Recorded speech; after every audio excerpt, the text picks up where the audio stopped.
आज हम लोग जो बात करने वाले हैं वो बात करने वाले हैं एनआईएसएम रिसर्च एनालिस्ट एग्जाम के चैप्टर नंबर 3 के बारे में, जिसका नाम है equity market and debate market.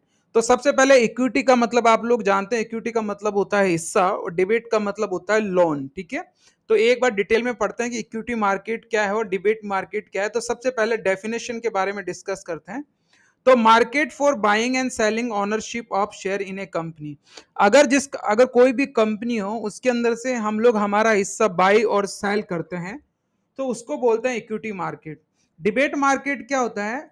जिस मार्केट में हम लोग market for trading debate instrument, जब हम लोग कोई बॉन्ड या डिबेंचर बाय करते हैं उसमें ट्रेड करते हैं तो उसको कौन सा मार्केट बोलते हैं? Debate market.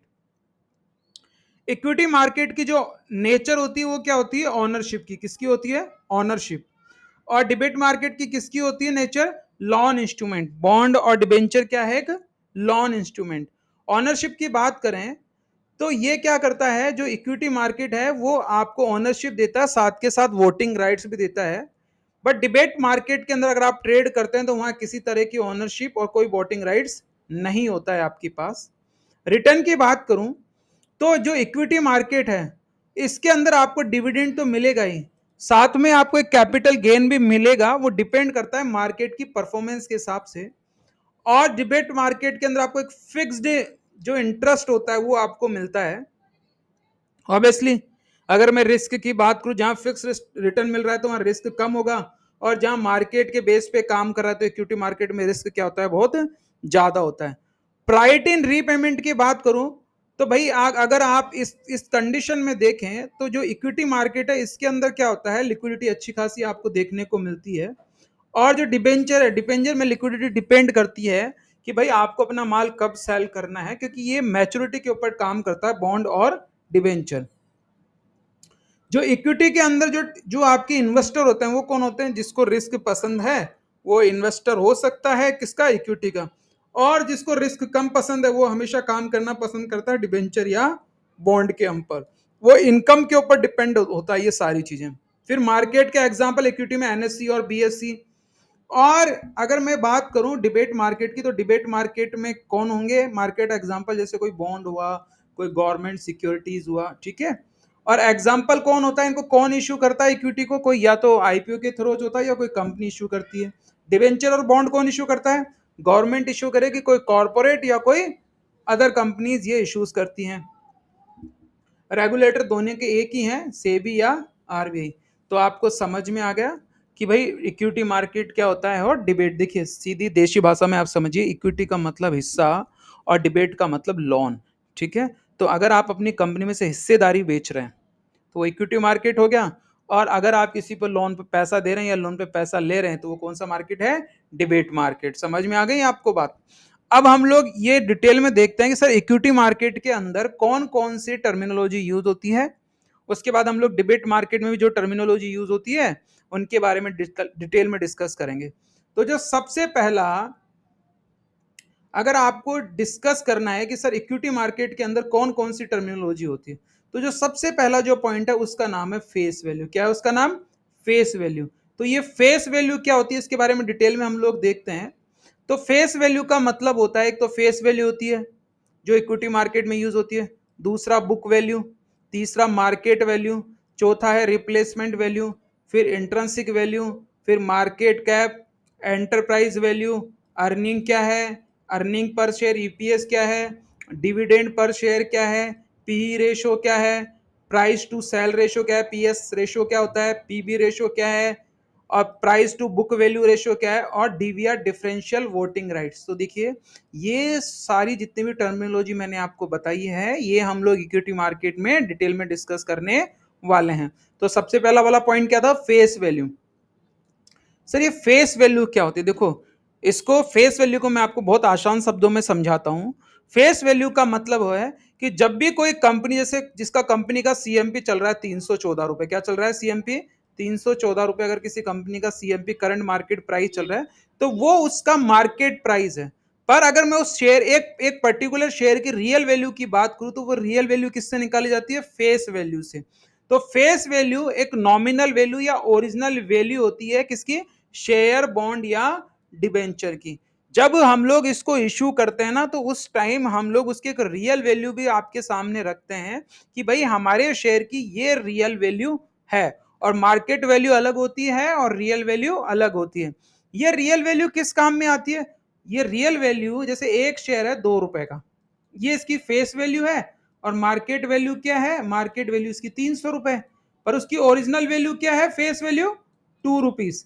तो ये 2 रुपीज जो काम में आती है, ये किस में काम में आती है? एक तो डिविडेंड, जब आप डिविडेंड देती है कंपनी, तो फेस वैल्यू डिविडेंड में बहुत काम में आता है।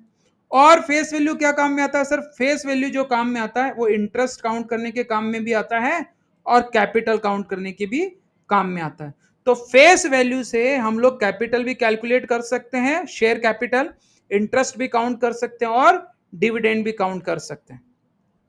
फेस वैल्यू का यूज क्या क्या है तो मैंने आपको बता दिया। इंटरेस्ट काउंट कर सकते हैं, शेयर कैपिटल काउंट कर सकते हैं।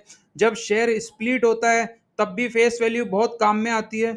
और रेगुलेटरी फिलिंग, तो जब भी आप मान लीजिए कोई भी शीट वगैरह या फिल करते हैं तो उस वक्त भी आपकी फेस वैल्यू बहुत काम में आती है। और साथ में क्या काम आता है? बहुत important, dividend calculation.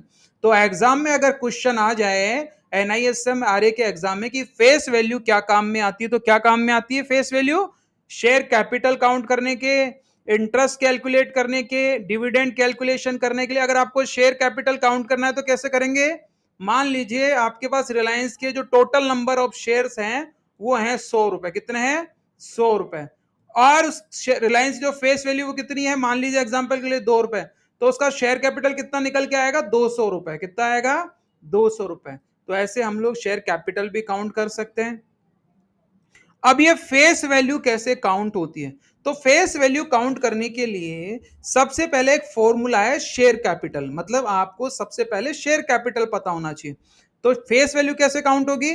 Number of share और फेस वैल्यू पर शेयर। तो कंपनी, जैसे मान लीजिए कोई कंपनी वो 1 लाख शेयर कर रही है इश्यूज और 10 रुपए फेस वैल्यू के हिसाब से, तो उसका शेयर कैपिटल कितना हो गया? 10 लाख। कितना हो गया? 10 लाख रुपीज। अब मुझे डिविडेंड काउंट करना है। क्या करना है मुझे? डिविडेंड। मैंने आपको बोला था ना फेस वैल्यू किस काम में हो आता है? डिविडेंड कैलकुलेशन के लिए। तो इसका एक फॉर्मूला होता है, dividend percentage divided by 100 Guna face value. मान लीजिए कोई कंपनी 50% डिविडेंड इश्यूज करती है। क्या करती है?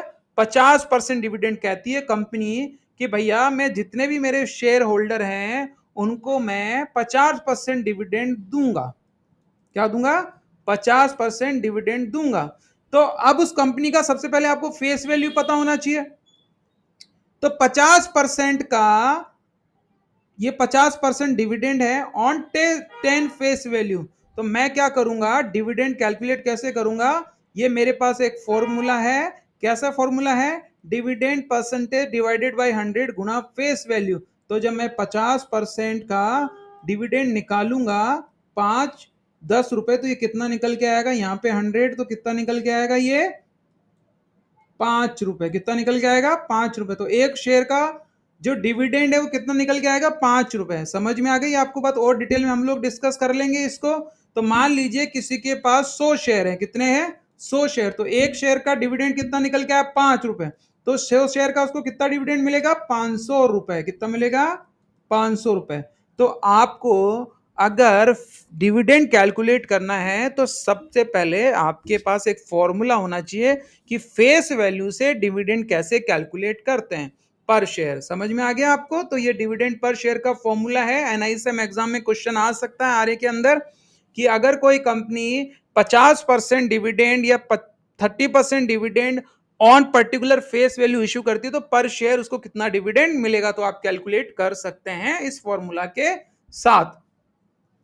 नेक्स्ट है, अगर आपको इंटरेस्ट कैलकुलेट करना है तो सेम एग्जांपल, जहां पे आपने डिविडेंड यहां पे इस तरीके से dividend percentage divided by 100 Guna face value, तो यहां पे हम लोग क्या करेंगे? डिविडेंड की जगह यहां रख देंगे coupon rate divided by 100 Guna face value. तो जैसे 1000 face value and 8% coupon rate, तो क्या किया? कंपनी की बॉन्ड वैल्यू का फेस वैल्यू कितना है उस बॉन्ड का? 1000 रुपए और 8% कूपन रेट। तो वो कंपनी को पर्टिकुलर इंटरेस्ट कितना मिलेगा एनुअली? तो ये एनुअली फॉर्मूला है, तो 8 का मैं क्या कर लूंगा 1000 8% निकालूंगा तो कितना निकल के आएगा 80। कितने रुपए निकल के आएगा 80 रुपए। तो कैलकुलेशन आपको समझ में आई इसकी कि कैसे हम लोग इंटरेस्ट रेट निकाल सकते हैं।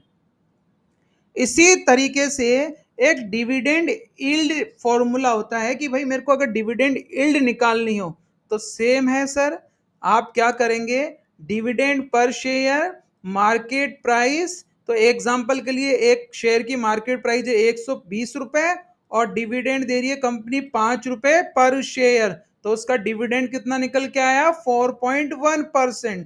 तो मैंने क्या किया यहाँ 5 फॉर्मूला के according divided by market price bracket फिर गुणा 100, तो क्या निकल के आया उसका 4.17%। तो आप निकाल सकते हैं डिविडेंड यील्ड का फॉर्मूला क्या है, dividend per share divided by market price गुणा 100। ठीक है, तो आप निकाल सकते हैं। मैंने देखिए आपको एक एक चीज एग्जाम्पल के साथ बताई है। मैं फिर बोल रहा हूं, अगर आपको इसके नोट्स चाहिए तो आप मुझे कांटेक्ट कर सकते हैं। ये एक नंबर है आपकी स्क्रीन के ऊपर, आप इस नंबर पे कॉल करके मुझे नोट्स के लिए रिक्वेस्ट कर सकते हैं और क्वेश्चंस आंसर के लिए भी आप मुझे रिक्वेस्ट कर सकते हैं। ठीक है सर, एक एग्जाम्पल छोटा सा बता दीजिए कि फेस वैल्यू और मार्केट वैल्यू में क्या डिफरेंस होता है। देखिए मैंने आपको क्या बताया, फेस वैल्यू ओरिजिनल वैल्यू होती है और मार्केट वैल्यू मार्केट जो डेली अप डाउन होता है। तो फेस वैल्यू कंपनी की फिक्स्ड होती है और मार्केट वैल्यू कंटिन्यू चेंज होती रहती है। और फेस वैल्यू क्या काम में आती है, फेस वैल्यू डिविडेंड के इंटरेस्ट रेट के इन सब के काम में आती है, और ये मार्केट वैल्यू बाइंग और सेलिंग के काम में आती है। फेस वैल्यू कितनी हो सकती है, 1 2 3 4 5 कुछ भी हो सकती है। शेयर की बॉन्ड की अलग अलग फेस वैल्यू हो सकती है, पर जो शेयर प्राइस है वो 100 रुपए से लेकर 500 1000 5000 कितना भी हो सकता है। इसको हम लोग जनरली जैसे कि एग्जांपल के लिए देखते हैं, यहाँ पे मैं कोई भी कंपनी है उसका मैं आपके सामने जैसे यहाँ पे एक पेज खोलता हूँ। जैसे मुझे मान लीजिए ये एक टिकर डॉट फिनोलॉजी एक साइट्स है, ये साइट्स में खोलता हूँ।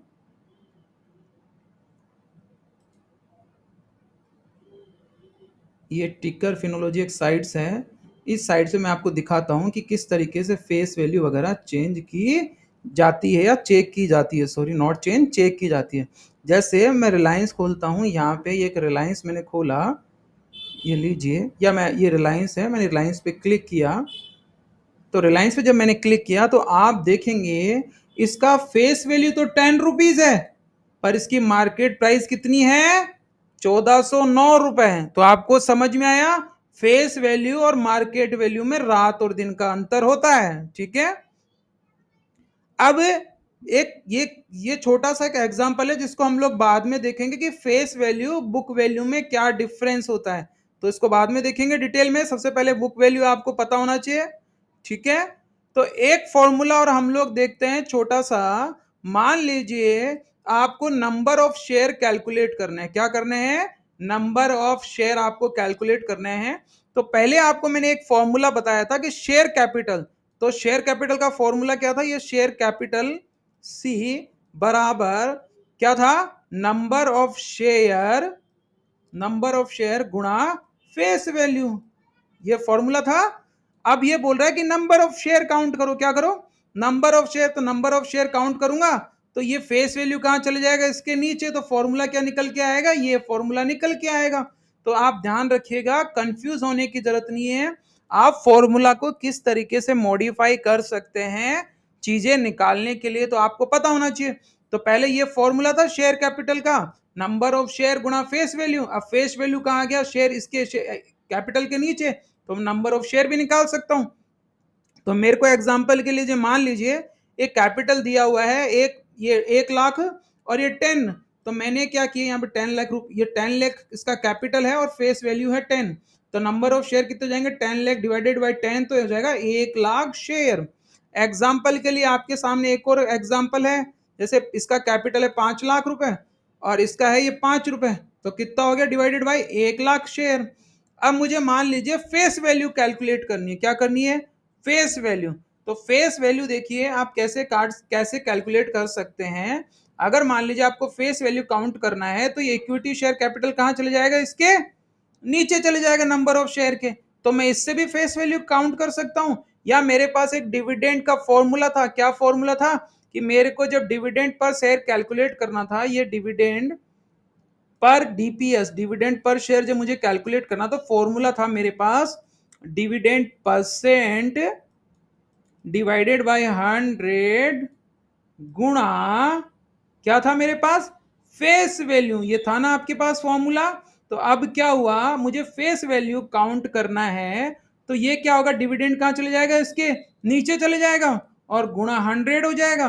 तो मैं इससे, डिविडेंड मेरे को दे रखा है, डिविडेंड परसेंट दे रखा है, तो मैं क्या करूंगा, इसे फेस वैल्यू कैलकुलेट कर सकता हूं। देखिए एग्जाम में ये क्वेश्चंस आएंगे, तो इस नोट्स में जो फॉर्मूला है वो आपको याद करने हैं अच्छे से, ताकि आप लोग डिविडेंड कैलकुलेट कर सकें, फेस वैल्यू कैलकुलेट कर सकें, कूपन रेट कैलकुलेट कर सकें, आप डिविडेंड यील्ड कैलकुलेट कर सकें। तो एक एक आपके पास छोटे छोटे फॉर्मूलाज मैंने यहाँ मेंशन कर रखे हैं, वो आपको पता होना चाहिए। जैसे आपसे पूछ ले कि डिविडेंड परसेंट कैलकुलेट करो, तो नॉर्मल फॉर्मूला, यहां पे डीपीएस कैलकुलेट करने का फॉर्मूला क्या था, डीपीएस बराबर डिविडेंड परसेंटेज डिवाइडेड बाय 100 गुणा फेस वैल्यू ही था।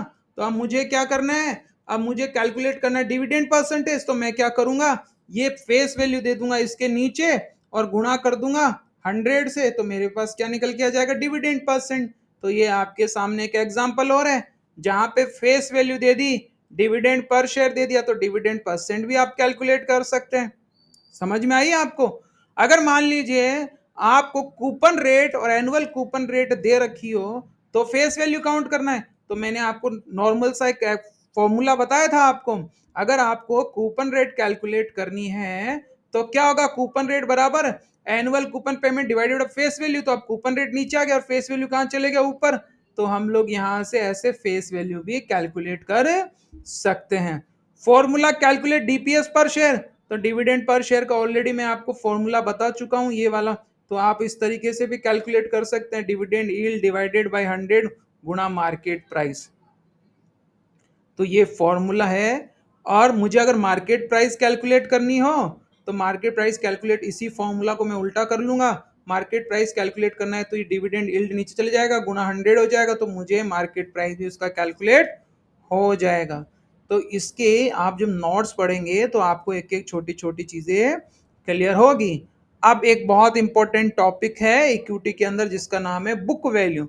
तो हमें यह समझना है कि सर बुक वैल्यू क्या होता है। तो बुक वैल्यू किसी भी कंपनी की नेटवर्थ होती है।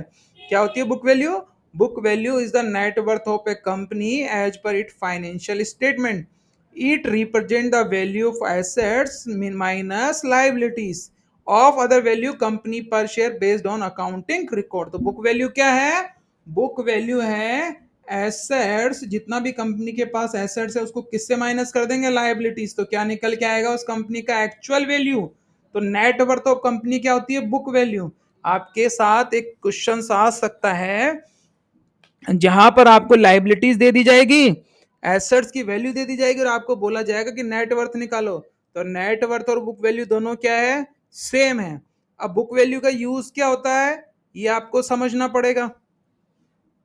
तो बुक वैल्यू क्या होती है भाई, अगर आपको कंपनी की वैल्यूएशंस निकालनी है तो उसमें क्या मदद करेगी, बुक वैल्यू। अगर आपको फंडामेंटल एनालिसिस करनी है तो क्या होता है, अगर आपको बुक वैल्यू पता है तो आप उसकी एक्चुअल वैल्यू निकाल सकते हैं कि बुक वैल्यू के बेस पे किस तरीके से हम लोग स्टॉक को बाई या सेल कर सकते हैं। ये डिटेल में टॉपिक है, मैं आपको एक छोटा सा बुक वैल्यू के ऊपर एक टॉपिक बना के बताऊंगा। अभी हम लोग एनआईएसएम एग्जाम की प्रिपरेशंस कर रहे हैं, इसलिए अभी इतना पार्ट काफी है बुक वैल्यू का। उसके बाद आता है कि बुक वैल्यू पर शेयर भी आप कैलकुलेट कर सकते हैं। क्या कर सकते हैं, बुक वैल्यू पर शेयर। देखिए आपने नेटवर्थ तो कैलकुलेट कर ली, पर सर मुझे एक शेयर की बुक वैल्यू कैलकुलेट करनी है, कैलकुलेट कर सकते हैं, पर आपको क्या पता होना चाहिए, बुक वैल्यू पता होना चाहिए। आप बुक वैल्यू के बेस पे रिटर्न ऑफ इक्विटी भी निकाल सकते हैं। कैसे, आरओई का फॉर्मूला होता है net profit divided by book value. तो अगर आपको आरओई निकालना हो तो उसका फॉर्मूला क्या होता है, net profit divided by book value. समझ में आ रहा है आपको? अब बुक वैल्यू कैसे कैलकुलेट करते हैं, तो मैंने आपको क्या बोला था, total assets minus total liabilities कर दीजिए तो आपके सामने बुक वैल्यू निकल कर आ जाएगी। अब बुक वैल्यू पर शेयर कैसे निकालते हैं, तो बुक वैल्यू पर शेयर निकालने के लिए सबसे पहले आपको share holder equity, share holder equity मतलब नेटवर्थ पता होना चाहिए कंपनी का, फिर उसको डिवाइडेड कर देंगे total number of outstanding equity share. जैसे मान लीजिए कंपनी की बुक वैल्यू निकल के आई है एक, कंपनी के पास जो शेयर होल्डर इक्विटी है वो है एक, ये 10,000 कंपनी के पास शेयर होल्डर इक्विटी है, नंबर ऑफ जो शेयर है वो 100 है, कितने नंबर ऑफ शेयर 100, तो एक शेयर की बुक वैल्यू पर शेयर निकल के कितनी आएगी 100 रुपए। बहुत सिंपल सा क्वेश्चन, बहुत सिंपल सा आंसर इसका। जैसे एग्जांपल के लिए total assets minus total liabilities, तो ये तो आ जाएगा, कितना आ जाएगा, ये तो अपने पास निकल के आ जाएगा टोटल शेयर इक्विटी, और उसको हम लोग डिवाइडेड कर दें किससे, नंबर ऑफ शेयर से, तो ये 30 डिवाइडेड बाई 1 करोड़, तो क्या निकल के आएगा 30 रुपए पर शेयर, इसको बोलते हैं बुक वैल्यू पर शेयर। बहुत इजी है। तो बुक वैल्यू और मार्केट वैल्यू में क्या फर्क है, देखिए मार्केट जो वैल्यू है वो करंट स्टॉक प्राइस वैल्यू होता है, और बुक वैल्यू क्या होता है, बुक वैल्यू आपको मैंने बताया कंपनी का जो पर शेयर का जो एक्चुअल वैल्यू होता है वो हम लोग किससे निकालते हैं, बुक वैल्यू से। मार्केट वैल्यू अलग होता है और कंपनी का एक्चुअल वैल्यू क्या होता है। तो मान लीजिए कंपनी का जो सीएमपी चल रहा है वो चल रहा है 400 रुपए, कितना चल रहा है 400 रुपए, पर उसका बुक वैल्यू अगर आपको दिखा रहा है 200 रुपए, कितना दिखा रहा है 200 रुपए, तो उसका एक्चुअल प्राइस कितना है 200 रुपए, तो उसका सीएमपी 400 मतलब 200 रुपए महंगा चल रहा है ये शेयर। तो अगर आपको ऐसा लगे कि कंपनी का बुक वैल्यू और शेयर वैल्यू सेम हो तो आप उस शेयर को बाय कर सकते हैं अपनी कुछ कंडीशंस देखकर। देखिए शेयर मार्केट की एक खासियत है कि एक चीज के बेस पर आप लोग पैसा नहीं बना सकते हो, आपको और भी चीजों का कंफर्मेशन लेना होता है फंडामेंटल में काम करने के लिए। तो बुक वैल्यू आपको समझ में आ गई। अब मान लीजिए सर ये टोटल एसेट कैसे कैलकुलेट करते हैं, तो मैंने आपको बता दिया टोटल एसेट कैसे कैलकुलेट करते हैं, book value equity plus total liabilities, ये भी फॉर्मूला हो सकता है, या माइनस लाइबिलिटीज, ये भी एक फॉर्मूला हो सकता है। ये टोटल एसेट कैलकुलेट करने का क्या है, टोटल एसेट। समझ में आया? टोटल लाइबिलिटीज कैसे कैलकुलेट करते हैं, तो टोटल लाइबिलिटीज कैलकुलेट करने का formula total assets minus book value. तो आपके सामने टोटल एसेट्स है 150 करोड़ और बुक वैल्यू है 90 करोड़, तो आप डिवाइडेड कर दो निकल के आ गया 60 करोड़, ये टोटल लाइबिलिटीज है। तो टोटल इक्विटी कैसे आती है, तो टोटल इक्विटी मैंने आपको बताया था कैसे निकालते हैं टोटल इक्विटी। तो एक बुक वैल्यू पर शेयर का फॉर्मूला था, book value per share formula क्या था, नंबर ऑफ शेयर गुणा टोटल इक्विटी, ये था ना। तो मैं क्या करूंगा, टोटल इक्विटी लगाना है तो यहाँ नंबर ऑफ शेयर क्या करूंगा, ये नंबर ऑफ शेयर से गुणा कर दूंगा, तो क्या निकल के आ जाएगा मेरे पास टोटल इक्विटी। समझ में आई आपको? तो इस तरीके से मैं टोटल इक्विटी निकाल सकता हूं। फॉर्मूला पता होना बहुत जरूरी है, और नंबर ऑफ शेयर निकालने तो उसी फॉर्मूला को हम लोग क्या करेंगे, मेरे सामने फॉर्मूला था तो नंबर ऑफ शेयर में क्या करूंगा, सॉरी इसी में नंबर ऑफ शेयर में क्या करूंगा, total equity divided by BPS. यहाँ पे फॉर्मूला आप लोगों को पता होगा बहुत अच्छे से, मैंने बुक वैल्यू पर शेयर का फॉर्मूला आप लोगों को बताया था। क्या फॉर्मूला बताया था, total equity divided by number of share, तो उससे क्या निकल के आता है, बुक वैल्यू पर शेयर। समझ में आई आपको बात? तो इस तरीके से अब यहाँ पे है तो नंबर ऑफ शेयर को यहाँ कर दिया और बुक वैल्यू को इधर कर दिया, तो भैया इससे नंबर ऑफ शेयर भी हम लोग निकाल सकते हैं। समझ में आई आपको? और बुक वैल्यू निकालनी है किसी भी, तो बुक वैल्यू क्या होता है, बुक वैल्यू पर शेयर गुणा नंबर ऑफ शेयर, तो उसका क्या निकल के आ जाएगा, बुक वैल्यू निकल के आ जाएगा। ध्यान रखिएगा 25 गुणा 4, तो बुक वैल्यू और बुक वैल्यू पर शेयर का फॉर्मूला अलग अलग होता है, ये बात ध्यान रखिएगा।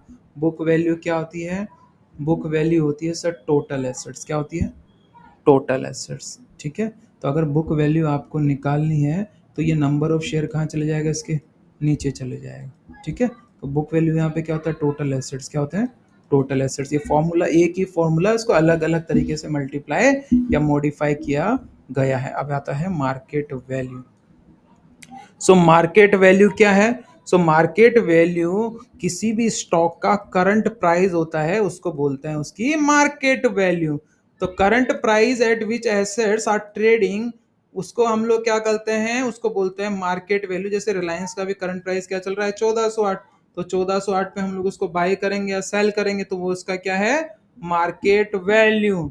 अब मार्केट वैल्यू और मार्केट कैप अगर आपको निकालनी है तो आप कैसे निकालेंगे, करंट मार्केट प्राइस पर share Guna total number of share से कर देंगे, तो उसका मार्केट वैल्यू निकल के आएगा। जैसे मैं एक एग्जांपल आपको दिखाता हूं, यहाँ पर ये आपके सामने है, आप देखेंगे इधर, तो आप देखिए अभी जो रिलायंस का मार्केट कैप है वो चल रहा है ये। तो हम लोग क्या करेंगे, इसको गुणा करेंगे, ये 14,000 जो 1409 है, इसको गुणा कर लेंगे नंबर ऑफ शेयर से।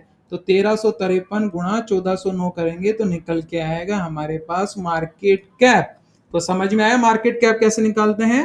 तो मार्केट कैप निकालने का सीधा सा फॉर्मूला है, जो करंट प्राइस चल रहा है शेयर का उसको टोटल नंबर ऑफ शेयर से गुणा कर देंगे, तो उसका निकल के आ जाएगा सर मार्केट कैप। समझ में आया आपको? तो मार्केट कैप, अब मार्केट पर शेयर निकालना है, क्या निकालना है, मार्केट प्राइस पर शेयर निकालना है। तो क्या होगा, तो ये टोटल जो नंबर ऑफ आउटस्टैंडिंग शेयर है वो कहां चले जाएंगे, इसके नीचे, तो ये फॉर्मूला निकल के आ जाएगा। तो मैं मार्केट प्राइस पर शेयर भी निकाल सकता हूं, सिर्फ फॉर्मूला। तो आपको एक पेज पे फॉर्मूला सारे लिख के रखने हैं, उसको आप जैसे मुझे मान लीजिए मुझे निकालना है नंबर ऑफ आउटस्टैंडिंग शेयर, तो नंबर ऑफ आउटस्टैंडिंग शेयर निकालूंगा तो ये कहाँ जाएगा, इसके नीचे आ जाएगा। और मुझे मान लीजिए मुझे निकालना है, क्या निकालना है, मुझे मार्केट कैपिटलाइजेशन लगा निकालनी है। तो मार्केट कैपिटलाइजेशन निकालनी है तो क्या होगा, मैं मार्केट प्राइस पर share number of outstanding share को गुणा कर दूंगा, तो मार्केट कैप निकल के आ जाएगा। तो सर फॉर्मूला ही मॉडिफाई हो रहा है, यहाँ पे क्या रहा है, फॉर्मूला ही मॉडिफाई हो रहा है। तो ये मेरे सामने एक एग्जांपल है, जैसे मार्केट कैपिटलाइजेशन है 500 crore, number of share 10 crore, तो मैं इससे भी उसका मार्केट प्राइस पर शेयर निकाल सकता हूं। देखिए आरए का exam is not be easy, कोई इजी एग्जाम नहीं है रिसर्च एनालिस्ट का। तो अगर आपको रिसर्च एनालिस्ट का एग्जाम पास करना है तो आपको एक एक छोटी छोटी चीजें पता होनी चाहिए। तो अब मार्केट कैप के हिसाब से हमने जो स्टॉक को डिवाइडेड किया है वो 3 पार्ट में डिवाइडेड किया है, 3 से 4 पार्ट में। सबसे पहले लार्ज कैप, लार्ज कैप कौन से होते हैं, जिनकी मार्केट वैल्यू होती है 20,000 करोड़ के ऊपर, ठीक है। जैसे कौन से हैं, रिलायंस हो गया, टीसीएस हो गया। फिर मिड कैप कौन से हैं, जिनकी मार्केट वैल्यू होती है 5,000 से लेकर 20,000 करोड़ के बीच में। तो कौन से हैं, जैसे बहुत सारी कंपनीज आप बोल सकते हैं, जैसे 5,000 करोड़ से लेकर 20,000 करोड़ के बीच के जो भी स्टॉक हैं उनको आप मिड कैप में ले सकते हैं, ठीक है। उस जैसे पीएनबी हो गया, पीएनबी का हम लोग एक बार चेक कर सकते हैं, अगर पीएनबी की मार्केट वैल्यू अगर 20,000 करोड़ के ऊपर चल रहा है तो लार्ज कैप स्टॉक है। और अगर पीएनबी की मार्केट वैल्यू जो चल रही है 5 से 20,000 करोड़ के बीच चल रही है तो उसको हम लोग मिड कैप में ले सकते हैं। इसी तरीके से स्मॉल कैप, स्मॉल कैप कौन से हैं, जिनकी वैल्यू चल रही है 5,000 करोड़ के नीचे, तो 5,000 करोड़ के नीचे से अंजनी बायोटेक हो गया, जो भी छोटी छोटी कंपनीज होती हैं उनको स्मॉल कैप में काउंट कर लेते हैं।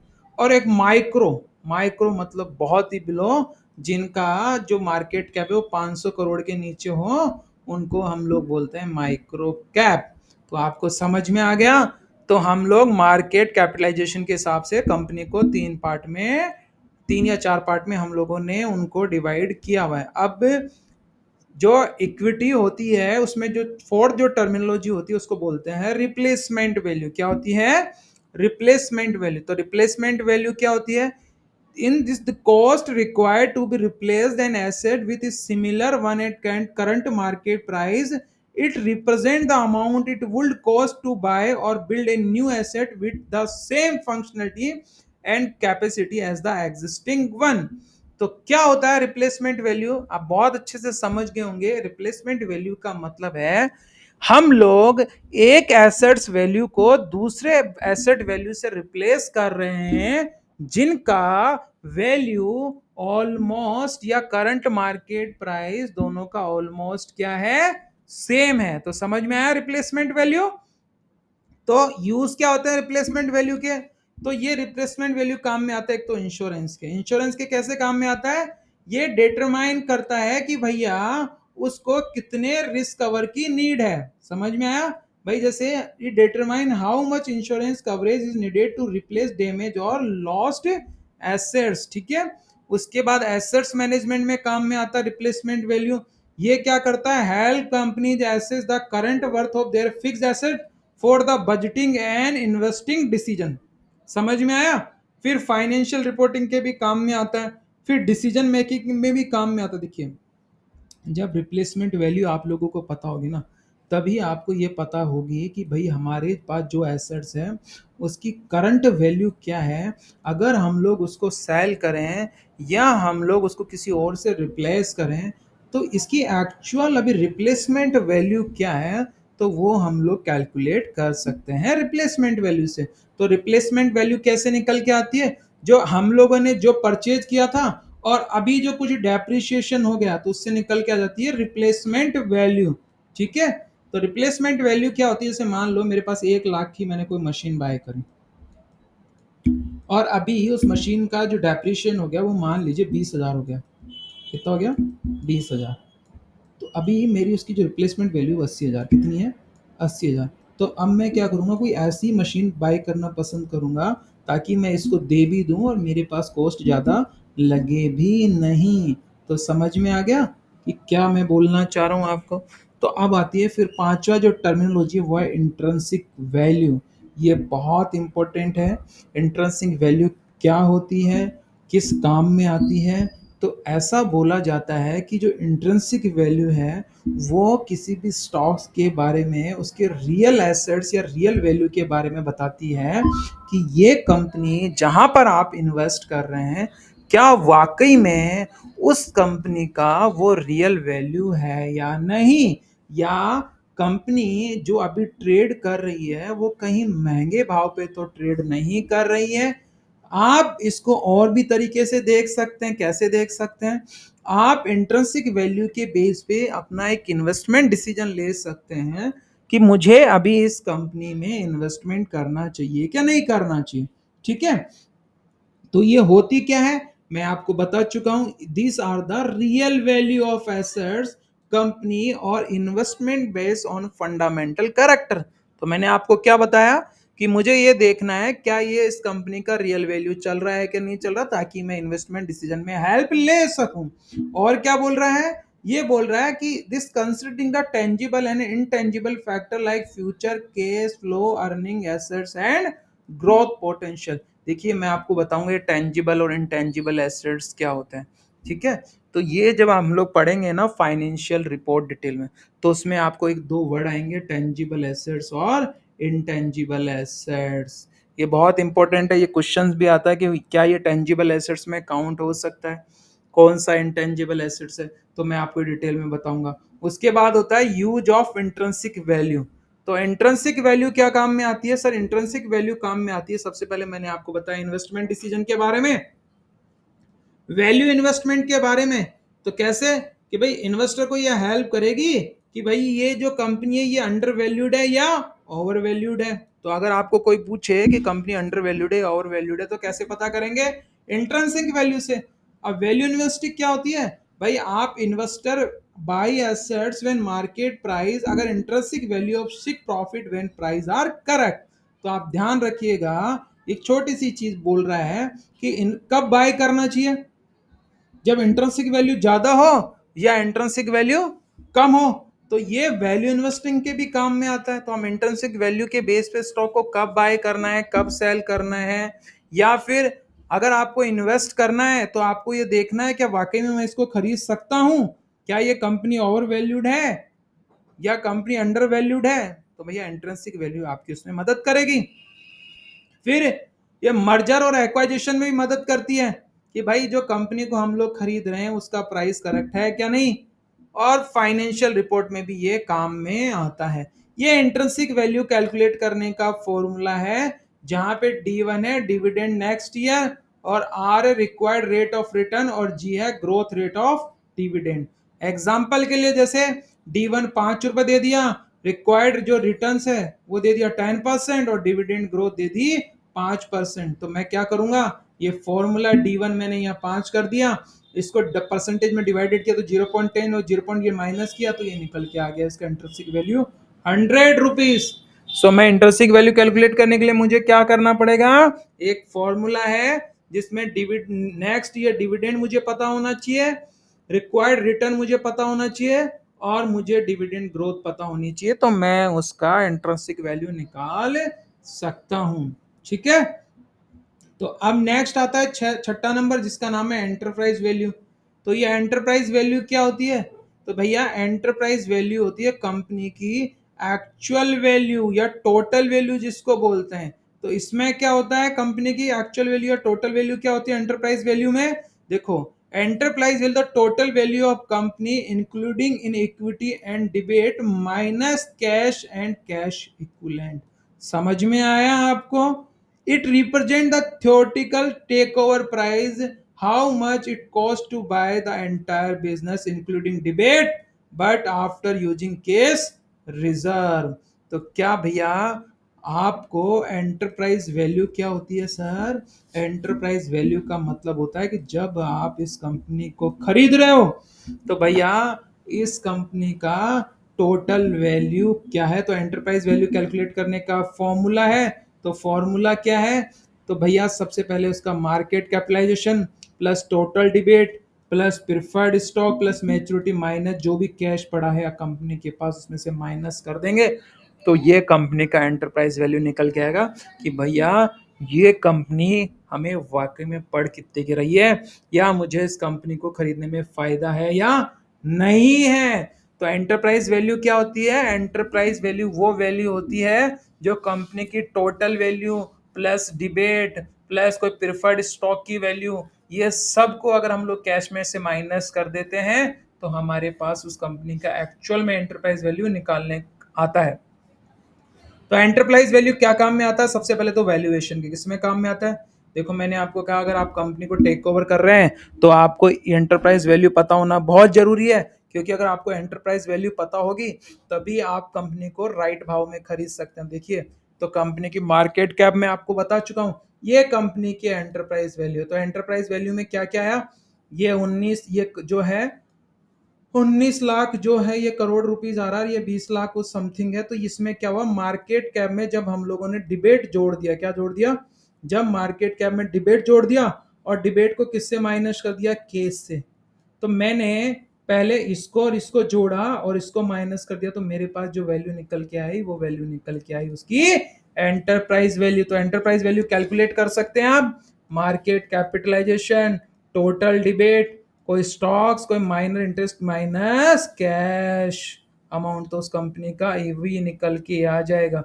अब अगर मान लो आपको टोटल डिबेट पता करना है तो वही बात सिंपल सी चीज है, टोटल डिबेट आपको पता करना है तो आपको क्या करना पड़ेगा, फॉर्मूले को घुमा दो, क्या कर दो, ये इधर ले जाओ और इसको इधर कर दो, तो ये इधर लेके जाओगे तो वैल्यू माइनस में आ जाएगी, सिंपल सी चीज है। तो ये ईवी का अगर हमें निकालना हो टोटल डिबेट तो EV minus market capitalisation minus preferred stock minus minority stake plus cash and cash equivalent. तो हम लोग ये भी निकाल सकते हैं, मार्केट कैपिटलाइजेशन निकालना है तो वापस ये सब माइनस और ये प्लस, तो इससे मार्केट कैपिटलाइजेशन में निकल के आ जाएगा। तो ईवी का अगर आप फॉर्मूला पता है तो आप डिबेट निकाल सकते हो, आप मार्केट उसकी मार्केट कैप निकाल सकते हो। समझ में आया आपको? अर्निंग्स, अब अर्निंग क्या होती है, देखिए अर्निंग हमें रेफर करती है कि भाई कंपनी को एक्चुअल में टैक्स काटने के बाद या कंपनी को सारा एक्सपेंस काटने के बाद जो प्रॉफिट आया वो कितना आया उसको बोलते हैं हम लोग अर्निंग। क्या बोलते हैं?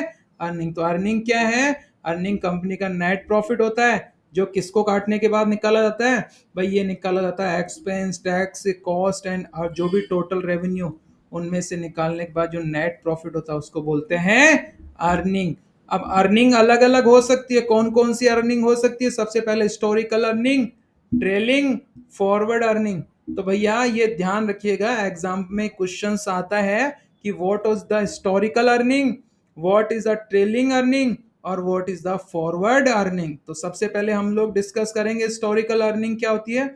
जब company profit A company earn in the past year, क्या, जब भी कंपनी के पुराने प्रॉफिट की, जैसे अभी जो चल रहा है वो चल रहा है 2025, तो हम लोग 2025 और 2026 की बात करेंगे तो फॉरवर्ड अर्निंग है, ठीक है। पर अगर 2024 से लेकर और मैं 2023 की बात करूँ तो ये कौन सी हिस्टोरिकल अर्निंग है। तो फॉरवर्ड अर्निंग कौन है, जब हम लोग कंपनी की क्या बात करें, फ्यूचर की बात करें, ठीक है। अब ट्रेलिंग अर्निंग कौन सी है, ट्रेलिंग। तो ट्रेलिंग अर्निंग जो भी कंपनी के रिसेंट ईयर्स में जो प्रॉफिट या जो लॉस चल रहा है, तो उसको हम लोग बोलते हैं ट्रेलिंग अर्निंग। तो आपको पता चल गया कि कंपनी के अगर करंट मंथ की जो करंट करंट सेंटिमेंट की बात करें तो वो ट्रेलिंग अर्निंग है। Earning from the most recent 12 month period, तो कौन सी है वो, ट्रेलिंग अर्निंग। समझ में आया। अब पी क्या होता है, पी के बारे में डिटेल में देखेंगे तो पी रेशो क्या होता है, current share price divided by TTM earning per share. तो अर्निंग पर शेयर निकालेंगे, तो अर्निंग पर शेयर निकालने के लिए क्या करना पड़ेगा, एक फॉर्मूला है, फॉर्मूला देखेंगे हम लोग। अर्निंग पर शेयर मतलब एक पर्टिकुलर शेयर पे कितनी अर्निंग हो रही है। तो ईपीएस निकालने का फॉर्मूला क्या है, नेट प्रॉफिट जो भी आफ्टर टैक्स बचता है, PAT PAT, profit after tax. तो यहाँ पे PAT minus preferred dividend divided by number of outstanding share, तो उससे निकल के आता है ईपीएस। तो सबसे पहले आपको क्या पता होना चाहिए, नेट प्रॉफिट। क्या पता होना चाहिए, net profit. Total number of share की आपको नॉलेज होनी चाहिए। तो हम लोग ऐसे ईपीएस कैलकुलेट कर सकते हैं। और अगर मुझे मान लीजिए अगर मुझे ईपीएस दे रखा हो, ये दे रखा हो, तो मैं नंबर ऑफ आउटस्टैंडिंग शेयर निकाल सकता हूँ। इसको इधर कर दूंगा, ईपीएस को इधर कर दूंगा, तो नंबर ऑफ आउटस्टैंडिंग शेयर भी निकल जाएंगे। तो अगर आपको ईपीएस पता, देखिए फॉर्मूला ध्यान रखिए, मेन होता है फॉर्मूला। तो अगर आपको फॉर्मूला पता है तो आप फॉर्मूला के बेस पे चीजों को उधर उधर कर सकते हैं। तो सबसे पहले ईपीएस के दो टाइप के ईपीएस होते हैं, तो बेसिक ईपीएस और एक डायल्यूट ईपीएस। तो द स्टैंडर्ड कैलकुलेशंस जो अभी हम देख रहे हैं वो कौन सी है, बेसिक ईपीएस। और डायल्यूट जब adjusted EPS if all convertible security like bond, warrant, stock, option were converted into shares, ठीक है। तो भैया ये डायल्यूटेड ईपीएस है भाई, 4-5 जगह से जो ईपीएस निकाला जा रहा है, पहले बॉन्ड से भी निकाला जा रहा है, वारंट से भी निकाला जा रहा है, स्टॉक ऑप्शन से भी निकाला जा रहा है, तो उसको बोलते हैं डायल्यूटेड ईपीएस। तो ईपीएस समझ में आ गया। तो ईपीएस क्या काम में आता है, ईपीएस काम में आता है सबसे पहले तो पी रेशो कैलकुलेट करने के लिए, प्राइस अर्निंग रेशो क्या है, और कंपनी की परफॉर्मेंस निकालने के भी ये काम आता है। तो अब जो हम लोग बात करने वाले हैं वो बात करने वाले हैं सर पी। पी का मतलब क्या होता है, प्राइस टू अर्निंग रेशो। ये कैसे निकालते हैं, मार्केट प्राइस जो भी करंट मार्केट प्राइस चल रही है उसको किससे डिवाइड कर देंगे, ईपीएस से। ईपीएस निकालने का मैं आपको फॉर्मूला बता ही चुका हूं, net profit minus preferred dividend divided by number of outstanding share. ये फॉर्मूला रहा आपके सामने। तो उससे क्या निकल जाएगा, ईपीएस। तो ईपीएस निकाल लो, ईपीएस मार्केट प्राइस आपको पता है तो आप पी निकाल सकते हो, और अगर आपको पी पता है तो आप ईपीएस भी निकाल सकते हो। क्या दिक्कत है आपको, सारी चीजें आप निकाल सकते हैं। तो सबसे पहले नंबर ऑफ आउटस्टैंडिंग शेयर कैसे निकालें, मैंने आपको क्या बोला था, ईपीएस को आप यहां कर दो तो नंबर ऑफ आउटस्टैंडिंग शेयर भी निकल जाएंगे। ईपीएस 10 है, नेट प्रॉफिट आपके सामने, प्रिफर्ड शेयर, तो नंबर ऑफ आउटस्टैंडिंग शेयर निकल के आ गए। अब नेट प्रॉफिट कैसे निकालते हैं, तो नेट प्रॉफिट अभी देखिए मैंने आपको एक फॉर्मूला बताया था।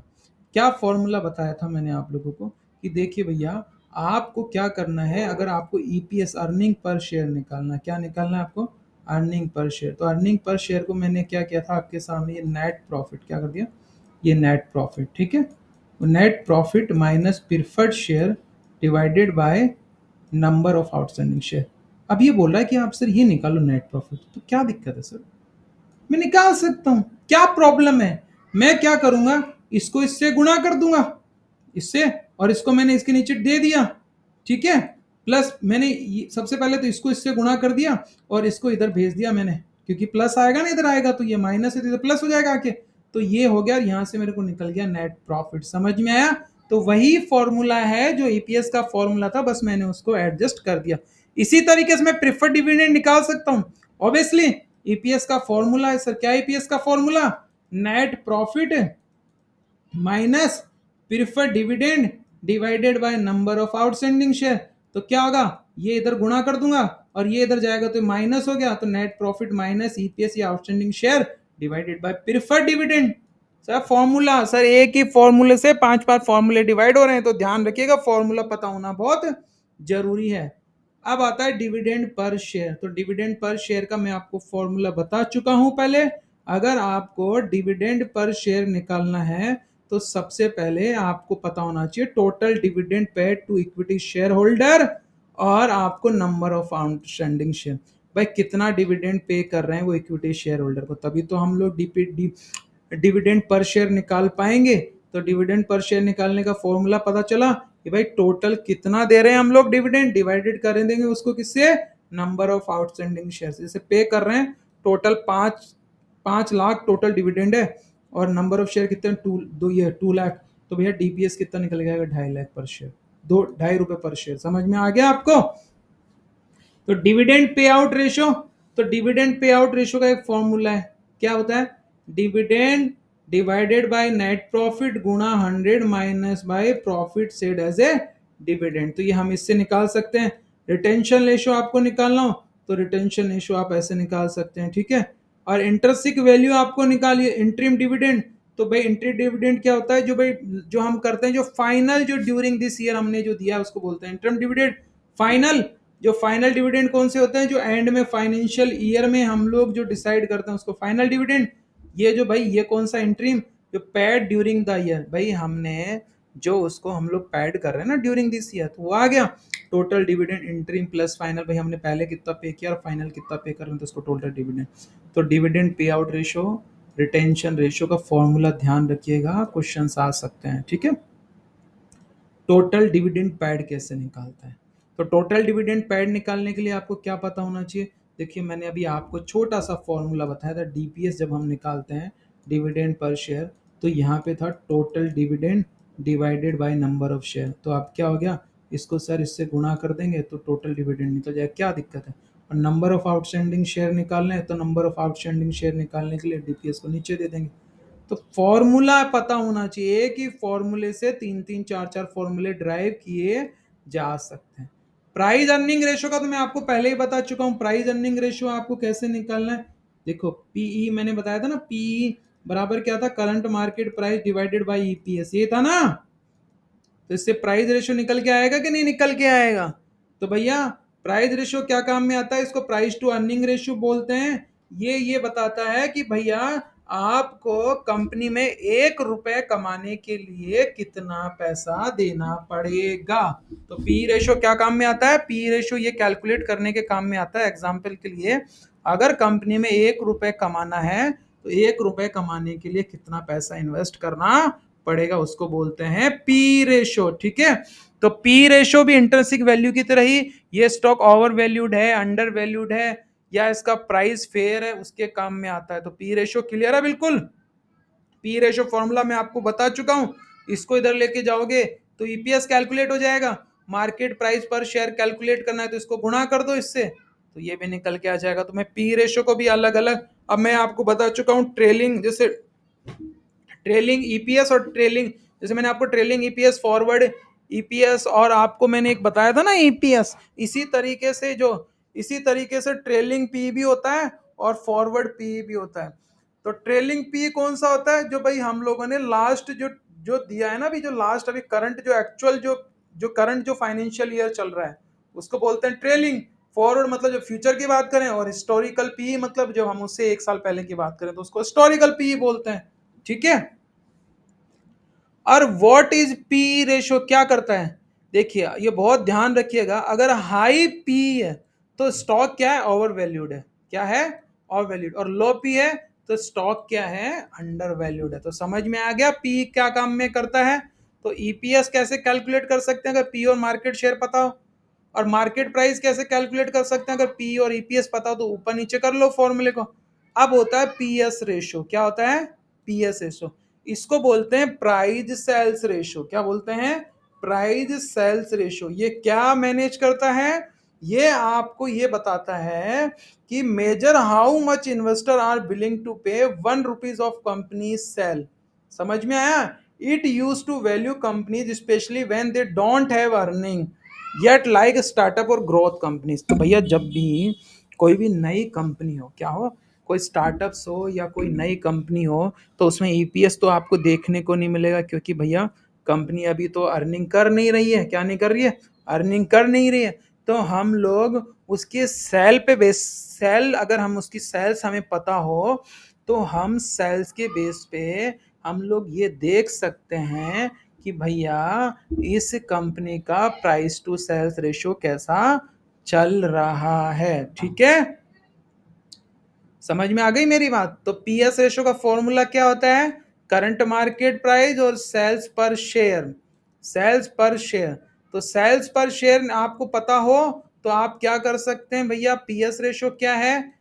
मार्केट कैपिटलाइजेशन डिवाइडेड बाय हम टोटल रेवेन्यू। देखो मेरे पास दो फॉर्मूला है पीएस रेशो, एक तो करंट, हम जो भी करंट मार्केट प्राइस चल रहा है उसमें से सेल्स पर शेयर डिवाइड कर दें, या जो भी टोटल कैपिटलाइजेशन है उसको टोटल रेवेन्यू से हम डिवाइडेड कर दें तो पीएस रेशियो निकल के आ जाएगा। ठीक है, कोई दिक्कत है इसमें?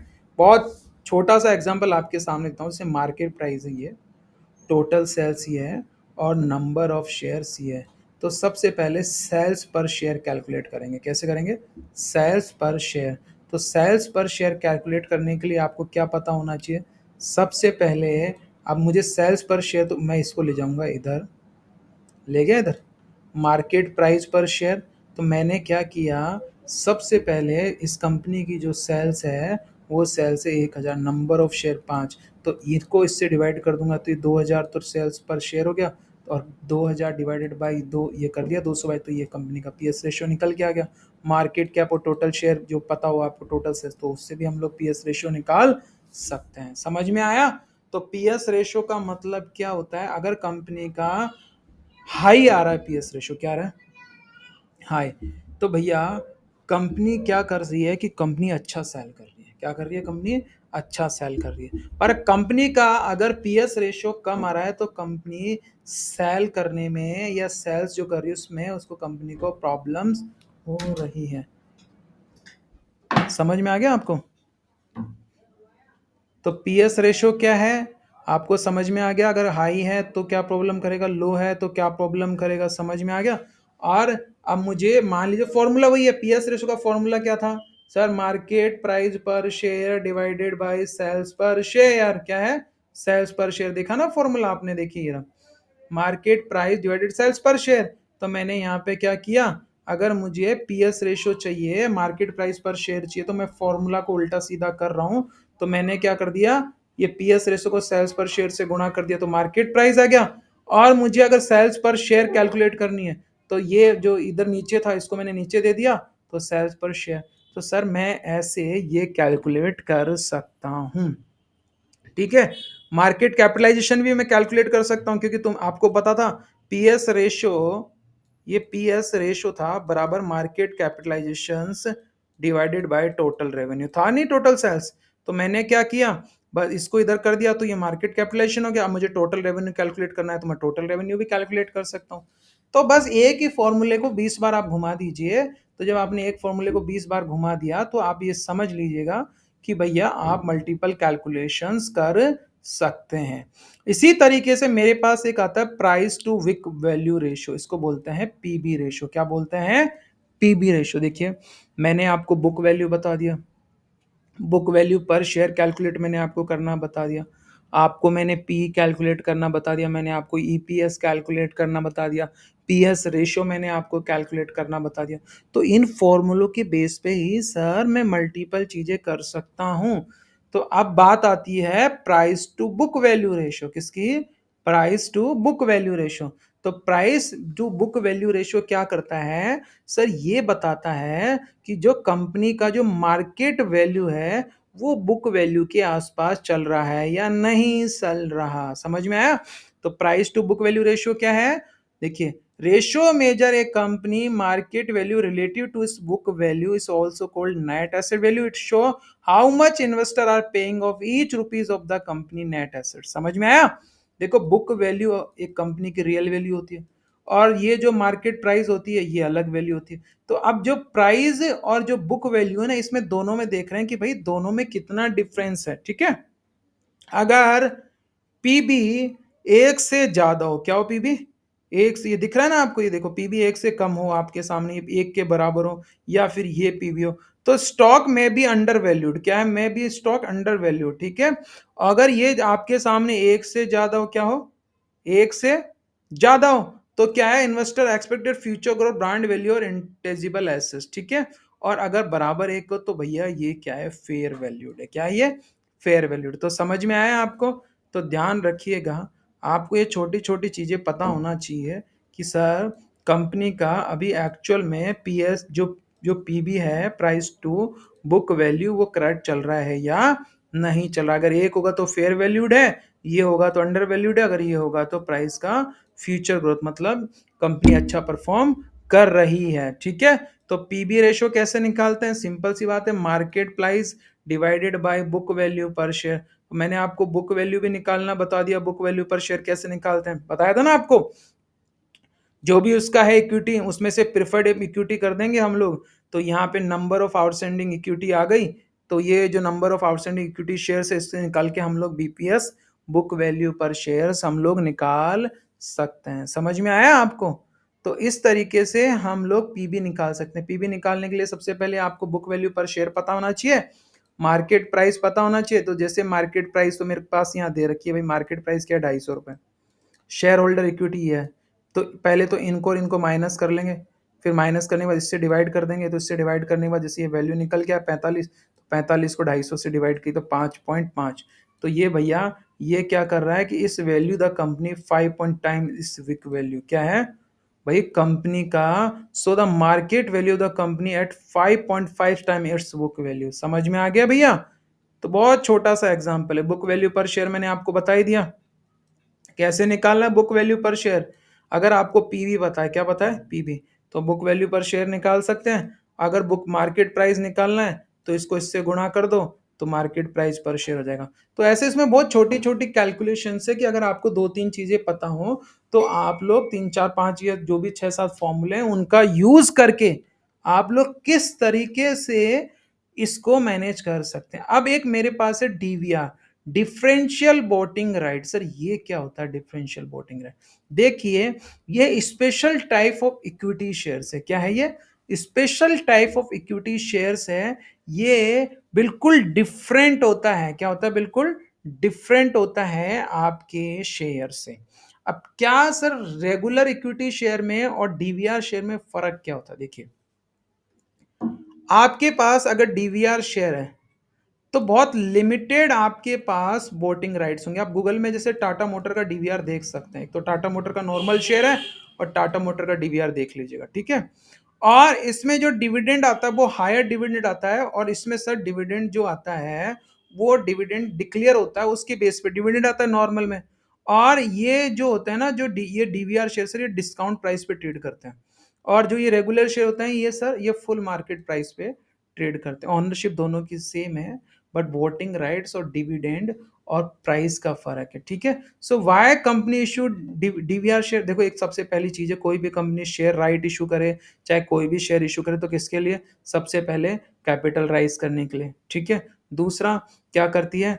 डाइल्यूशन, प्रमोटर कंट्रोल करने के लिए। ठीक है, और क्या करती है? इन्वेस्टर को अट्रैक्ट करने के लिए। किसके लिए? इन्वेस्टर को अट्रैक्ट करने के लिए। सर यहाँ डीवीआर की कुछ गाइडलाइन है कि भाई अगर आपको डीवीआर शेयर आपको अगर इशू करने हैं तो किस तरीके से आप डीवीआर। सबसे पहले तो the company have a consist profit of less 3 year. तो पहले तो कंपनी को 3 साल कंटिन्यू प्रॉफिट होना चाहिए। DVR can not be exceed 26% of total post issue paid up equity share capital. समझ में आ गया? नॉट डिफॉल्ट होना चाहिए, कोई लोन वगैरह नहीं होना चाहिए। Listing, DVR share must be listed on stock exchange पे लिस्टेड होता है। ठीक है, tag along rights, DVR share holder must be protect in merger और एक्वाइजेशन। ठीक है भैया, ये डीवीआर शेयर होते हैं ना, ये प्रोटेक्टेड होते हैं। क्या होते हैं? ये प्रोटेक्टेड होते हैं। तो ध्यान रखिएगा भैया, कुछ छोटी छोटी चीजें हैं जो मैंने, जैसे एक एग्जांपल टाटा मोटर का, आप अपने जो डीमेट अकाउंट में नॉर्मल शेयर और टाटा मोटर का आप सर्च करिएगा, टाटा मोटर का डीवीआर भी आपको मिलेगा और नॉर्मल शेयर भी मिलेगा। समझ में आया आपको? तो मैंने डीवीआर में बोला आपको भाई डिविडेंड अच्छा आ सकता है, डिस्काउंट प्राइस पे ट्रेड करता है, और इसके पास देखो वोटिंग राइट्स होते हैं ना बहुत कम कम होते हैं कंपेयर टू रेगुलर शेयर। समझ में आया? अब वही सेम, अब जैसे हम लोगों ने वहां पे इक्विटी में पढ़ा था, तो कुछ टर्मिनोलॉजी यहाँ पे भी सेम होगी। तो जैसे अभी मैं बात करता हूँ, अब मैं इक्विटी की बात कर चुका हूँ, तो इक्विटी में मैं क्या क्या बात कर चुका हूँ? सर इक्विटी में बुक वैल्यू बात कर चुका हूँ, सर मैं market cap, enterprise, PS ratio, PB ratio, book value per share में बात कर चुका हूं। ठीक है, तो अब मैं बात करने वाला हूं सर डिबेट, जो डिबेट मार्केट होते हैं ना, उनमें भी फेस वैल्यू होती है। तो फेस वैल्यू मैं आपको बता चुका हूं, फेस वैल्यू क्या होती है, एक नॉमिनल वैल्यू होती है, ये अलग होती है उसके मार्केट प्राइस से, बिल्कुल अलग होती है। तो देखो डिबेट मार्केट में कोई कूपन या बॉन्ड आप या डिबेंचर आप इश्यूज होता है, तो सर आपको उसकी एक फेस वैल्यू दी जाती है कि इसकी ये नॉमिनल फेस वैल्यू है, और इस फेस वैल्यू के हिसाब से ही आपको इंटरेस्ट रेट या आपको जो भी पेमेंट करना है वो आपको मिलेगा। ठीक है, तो फिक्स्ड वैल्यू होती है कैलकुलेटिंग डिविडेंड, स्टॉक स्प्लिट या शेयर प्रीमियम के लिए। ठीक है, और मेंशन एवरेज डिबेंचर हो, चाहे बॉन्ड हो, चाहे कंपनी की फाइनेंशियल शीट हो, सब जगह ये मेंशन होना बहुत नेसेसरी होता है। ठीक है, तो सबसे पहले मैं आपको बता चुका हूं फेस वैल्यू कैसे कैलकुलेट करते हैं। तो फेस वैल्यू कैलकुलेट करने के लिए शेयर कैपिटल पता होना चाहिए। शेयर कैपिटल का फॉर्मूला हम देख चुके हैं पहले ऊपर, फेस वैल्यू गुणा नंबर ऑफ शेयर। तो डिविडेंड पर शेयर भी हम लोग कैलकुलेट कर सकते हैं, तो डीपीएस का भी हम लोग फॉर्मूला देख चुके हैं ऊपर, डिविडेंड परसेंट गुणा फेस वैल्यू डिवाइडेड बाय 100। ये सारे फॉर्मूले हम ऊपर देख चुके हैं सर, ध्यान रखिएगा हम लोग। वही फेस वैल्यू का यूज स्टॉक स्प्लिट में काम में आता है, डिविडेंड में, बोनस इशू में, अकाउंटिंग में, आईपीओ प्राइस में बता चुका हूं सर। कूपन रेट, तो कूपन रेट ऑब्वियसली सर अब डिबेट मार्केट में कूपन रेट तो पता ही होगी ना, कूपन रेट के बेस पे ही तो हमें इंटरेस्ट मिलता है। तो कूपन रेट क्या होती है सर, एक फिक्स्ड एनुअल इंटरेस्ट रेट होती है जो बॉन्ड या डिबेंचर पे मेंशन होती है। देखिए लिखा हुआ है ना, तो कूपन रेट में आपको कोई इशू आएगा, मेरे हिसाब से अब तो कोई इशू आना ही नहीं चाहिए। तो कूपन रेट एक फिक्स्ड एनुअल इंटरेस्ट रेट होती है जो मेंशन होती है डिबेंचर या बॉन्ड पर, जिसको इशूअर इशू करता है, बॉन्ड पे मेंशन होगा। तो कूपन रेट वर्सेस यील्ड क्या होती है, तो कूपन रेट जो होती है वो डिबेट जो बेस्ड होती है वो फेस वैल्यू पे। अगर कंपनी का जैसे फेस वैल्यू 2 है और ये कह रहे हैं कि भैया हम लोग 80% देंगे, क्या देंगे हम लोग, 80%, समझ में आया। तो भैया 80%, तो मान लीजिए उस कंपनी का फेस वैल्यू एग्जांपल के लिए 100 रुपए, कितना है, 100 रुपए, तो भैया वो कितना दे रहा है, 80 रुपए दे रहा है ना आपको। तो ऐसे 80% देगा ईच ईयर, तो 80 रुपए दे रहा है। ऐसे छोटी छोटी चीजों का आपको पता होना चाहिए। अगर below face value yield coupon rate, if bond trade below face value तो yield compare to coupon rate, और bond traded above the face value तो यील्ड ये। तो ये ध्यान रखिएगा भैया, ये कुछ बेसिक बेसिक चीजें हैं जो आपको पता होनी चाहिए। ठीक है, अब वो मैं आपको बता चुका हूँ भैया, आपको अगर फिक्स रिटर्न चाहिए तो आपको पता होना चाहिए कूपन रेट क्या मेंशन आपके सामने की हुई है। तो ये कूपन रेट फॉर्मूला क्या होता है, कूपन रेट परसेंटेज में annual coupon payment divided by face value गुणा 100। तो इससे मैं कूपन रेट निकाल सकता हूँ, जैसे face value 1000, annual coupon interest rate है ये 80 रुपए, तो ये कितना निकल गया, 8%। क्या निकल गया, 8%। ठीक है, तो भैया ऐसे छोटी छोटी कैलकुलेशंस आपके सामने पता होना चाहिए। अगर मान लीजिए आपको बोले कि कंपनी का फेस वैल्यू 1000 और मैं कूपन रेट दे रहा हूँ 7.5%, तो एनुअल पेमेंट कितनी होगी, 7.5 का मैं ये 1000 से क्या कर लूंगा, इसका परसेंट निकाल लूंगा, तो कितना निकल के आएगा, 75 रुपये। कितना निकल के आएगा, 75 रुपये। तो समझ में आया। तो ऐसे मैं छोटी छोटी चीजें यहाँ से कैलकुलेट कर सकता हूँ। तो अब मेरे को कुछ बेसिक चीजें पता होनी चाहिए। फेस वैल्यू क्या होती है, फेस वैल्यू एक मेंशन होती है बॉन्ड पे। कूपन पेमेंट आपको पता चला, मैच्योरिटी पता होगी, यील्ड मैं आपको बता ही चुका हूँ, यील्ड क्या होती है, एक्चुअल रिटर्न में be different from coupon rate. ठीक है, अब मैच्योरिटी, ये ध्यान रखिएगा, ये बहुत इंपॉर्टेंट टॉपिक है। मैच्योरिटी क्या होता है, तो सर मैच्योरिटी ये क्या होता है, डिबेट मार्केट जो भी बॉन्ड वगैरह होता है उस पर एक मैच्योरिटी डिफाइन होती है कि भाई मैच्योरिटी डेट क्या रहेगी, पीरियड क्या रहेगा, और एट मेच्योरिटी भाई इन्वेस्टर जो मिलेगा क्या मिलेगा, भाई एक तो उसका प्रिंसिपल अमाउंट तो मिलेगा ही, साथ में उसको कुछ इंटरेस्ट पेमेंट भी तो मिलेगा। तो जैसे ये मेंशन होता है कि भाई बॉन्ड है 1 अप्रैल 2024, मैच्योरिटी डेट है 2029, मैच्योरिटी पीरियड है 5 इयर्स, फेस वैल्यू ये है, तो 8% मतलब हर 1000 रुपए का 8%। ठीक है, तो कितना मिलेगा करीबन, आप इसका कैलकुलेट कर तो 80 रुपए इंटरेस्ट रेट मिलेगा ईच ईयर, कितना मिलेगा, 80 रुपए। ठीक है, तो ये समझ में आ गया आपको।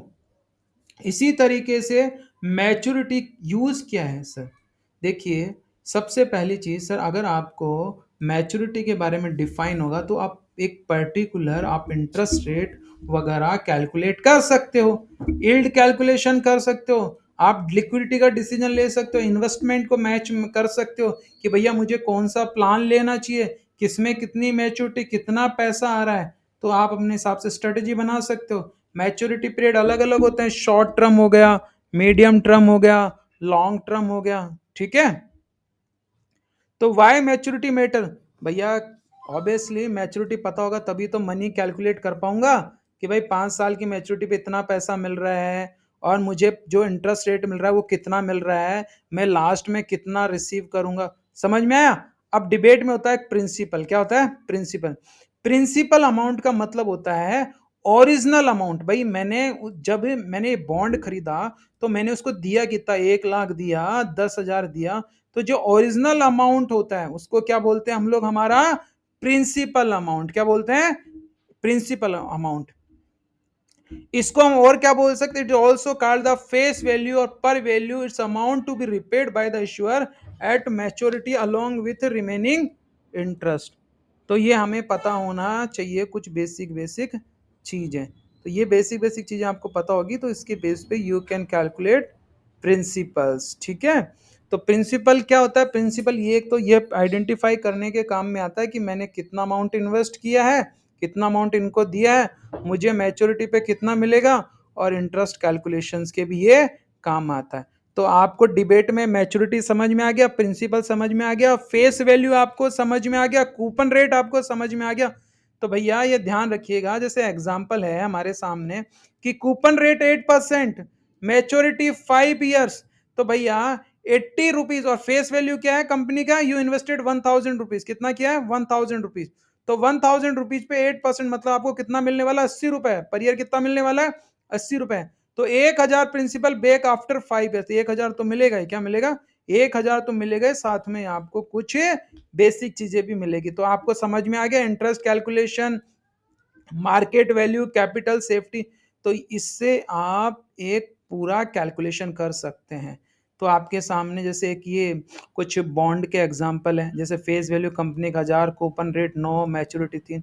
तो मैं क्या करूंगा, मैं इसका कैलकुलेशन कर लूंगा। तो कैलकुलेशन क्या है कि 90 रुपये मिलने वाला है भैया। क्या मिलने वाला है? 90 रुपये। 90 रुपये पर ईयर मिलेगा 3 ईयर्स तक, और आपको 1,000 रुपये प्रिंसिपल तो मिलेगा ही, ठीक है। और रिडेम्पशन ऑफ बॉन्ड, देखिए अब डिबेट मार्केट में रिडेम्पशन ऑफ बॉन्ड क्या कहता है।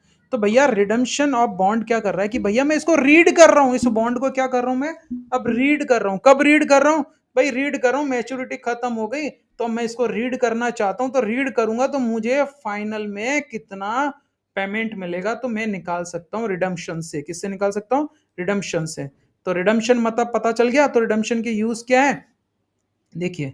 तो रिडम्पशन के भाई मुझे फेस वैल्यू पता होगी, क्या होगी? तो मैं redemption, maturity date, coupon payment, redemption value, तो सर ये सारी चीजें मुझे पता होगी तो मुझे एंड में पता चलेगा कि भैया मुझे एक्चुअल में कितना मिलने वाला है। जैसे फेस वैल्यू है, कूपन रेट ये है, तो भैया आपको एंड में इतना अमाउंट तो मिलेगा ही, और साथ में आपको 70 रुपए पर ईयर भी मिलेंगे। तो रिडम्पशन आपको समझ में आ गया। तो टाइप ऑफ बॉन्ड रिडम्पशन कौन कौन से होते हैं, ठीक है। सबसे पहले मैच्योरिटी बेस्ड रिडम्पशन। तो मैच्योरिटी बेस्ड रिडम्पशन में क्या देखते हैं कि भैया एक फिक्स्ड मैच्योरिटी पे इतना अमाउंट मिलेगा, एक कॉलेबल बॉन्ड। तो बॉन्ड के टाइप है रिडम्पशन में भाई, ये है issuer can redeem before maturity. भैया इसको तू बिफोर मैच्योरिटी के भी रीड कर सकता है। Puttable bond, investor can ask for early redemption obviously.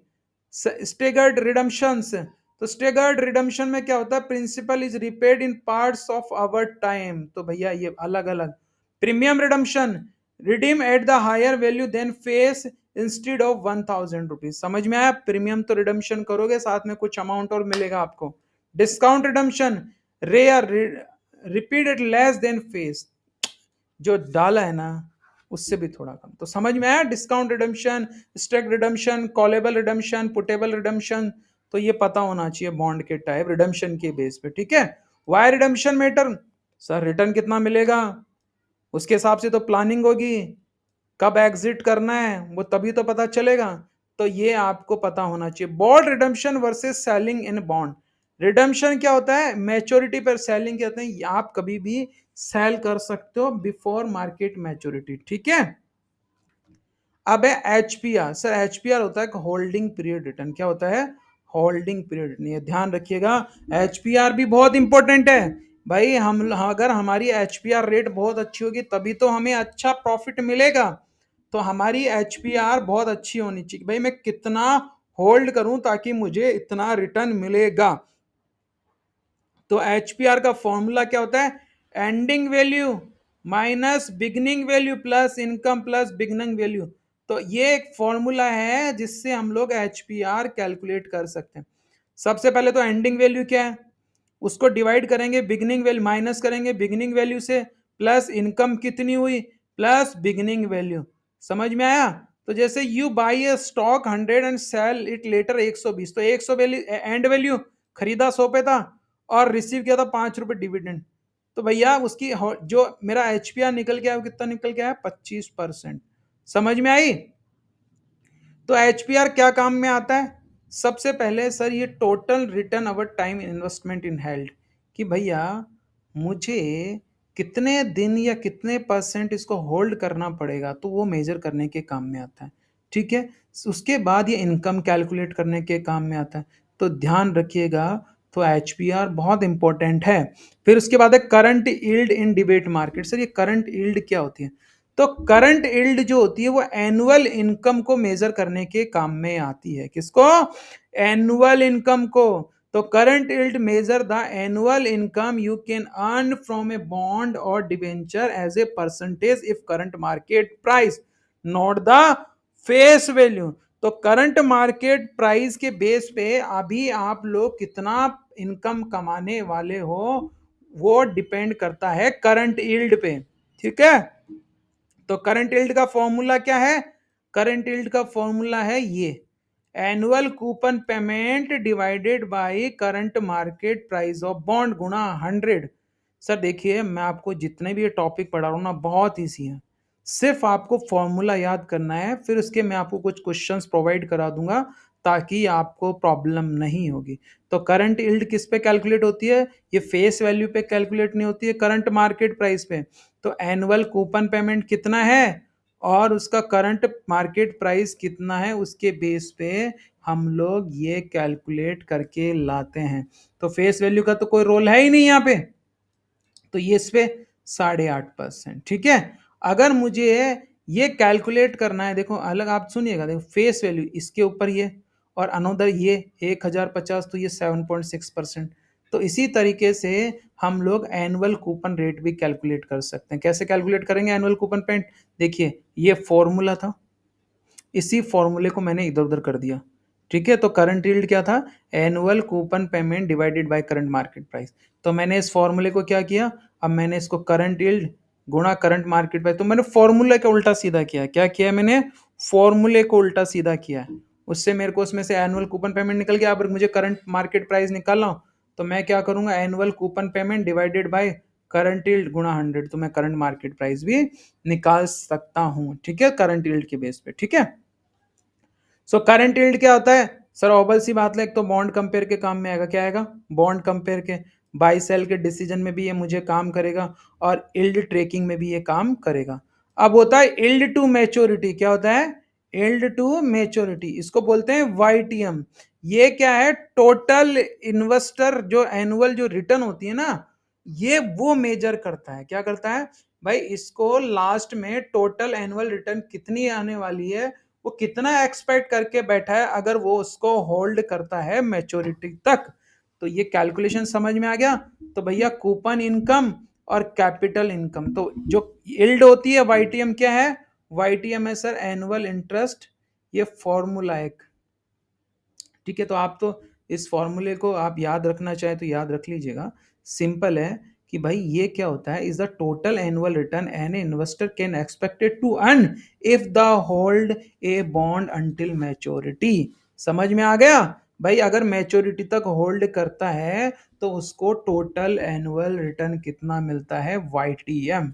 तो एनुअल इंटरेस्ट, सबसे पहले तो एनुअल इंटरेस्ट हो गया, उसके बाद कंपनी की फेस वैल्यू हो गई, फिर मार्केट प्राइस हो गई, फिर ईयर्स ऑफ मैच्योरिटी, और फिर face value plus market price divided by 2।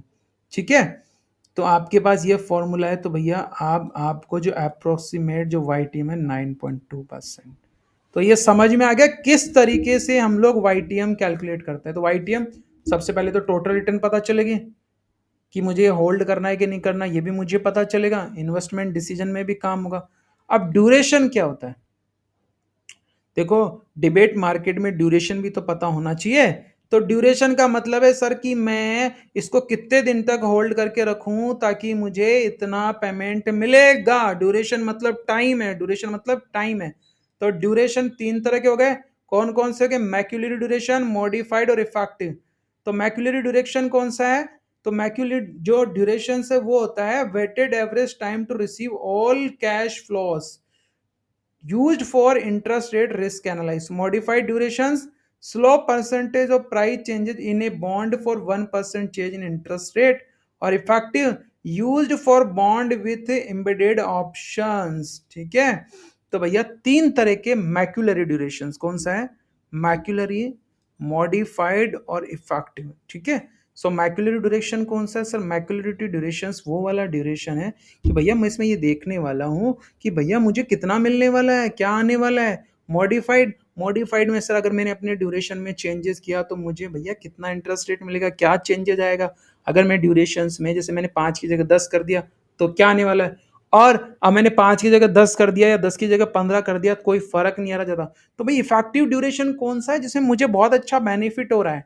ठीक है, तो मैक्यूलरी ड्यूरेशन की कुछ फॉर्मूला ये हमें देखने की जरूरत है नहीं, आप देखना चाहे तो देख सकते हैं, इतना भी हमें डिटेल में जाने की जरूरत है, मैंने डिटेल नोट्स बनाए हैं आपके लिए, पर ये एक फॉर्मूला है तो मुझे इसमें ज़्यादा देखने की जरूरत नहीं है। ठीक है ना, तो अब है इंटरप्रिटेशंस। ठीक है, इंटरप्रिटेशंस क्या होता है कि जनरली ये बोला जाता है कि भाई एटलीस्ट किसी भी बॉन्ड को आपको 5 साल तक तो रखना ही चाहिए। क्यों, वाई ड्यूरेशन मैटर, देखिए अगर आपका ड्यूरेशन ज्यादा होगा, क्या होगा, ज्यादा होगा, तो भैया इंटरेस्ट रेट भी आपको ज्यादा मिल सकता है। तो ड्यूरेशन कहीं ना कहीं इंटरेस्ट रेट को भी इफेक्ट करता है, पोर्टफोलियो मैनेजमेंट के भी काम में आता है। बॉन्ड को जो ये बॉन्ड हम लोग कंपेयर करते हैं, तो भैया इस बॉन्ड पे इतने पर इतने दिनों में इतना इतना पैसा मिल रहा है, इस बॉन्ड को होल्ड करते हैं तो बॉन्ड भी हम लोग कंपेयर कर सकते हैं, एक बॉन्ड को दूसरे बॉन्ड से मैचिंग कर सकते हैं।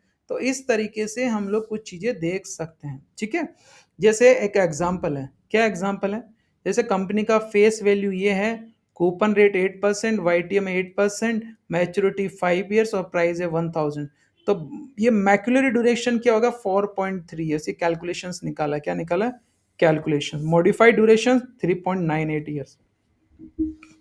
देखिए ये कैलकुलेशन का पार्ट है, इतना भी मुझे डिटेल में नहीं जाना है, आप तो सीधा सिंपल सा समझ लीजिए कि भैया ड्यूरेशंस बहुत इंपॉर्टेंट है और आरए में इस तरह की कैलकुलेशंस में नहीं आने वाली है ड्यूरेशंस को लेकर। ठीक है ना, अब सबसे पहले बॉन्ड कितने टाइप के होते हैं, तो सबसे पहले zero coupon bond, floating rate bond, convertible bond, principal protected bond, inflation protected bond, foreign currency bond, ये सब हम लोग पढ़ चुके हैं पहले सिक्योरिटी मार्केट में, परपेचुअल बॉन्ड।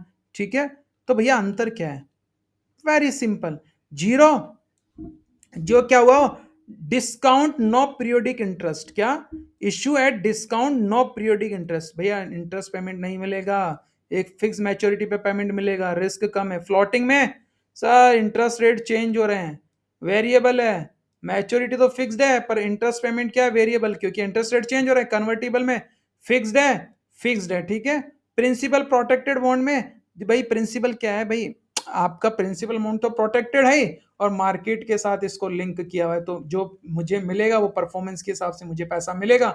इन्फ्लामेशन प्रोटेक्टेड, भाई प्रिंसिपल तो एडजस्ट है, इंटरेस्ट भी एडजस्ट है, तो इन्फ्लामेशन के साथ हम लोग इसको एडजस्ट है, फिक्स्ड मैच्योरिटी है, एफसीबी का भी फिक्स्ड है, एक्सटर्नल का भी फिक्स्ड है। तो ये मैं आपको पहले ही ऑलरेडी, परपेचुअल बॉन्ड कौन सा है जहां पे नो मैच्योरिटी डेट, समझ में आ रहा है।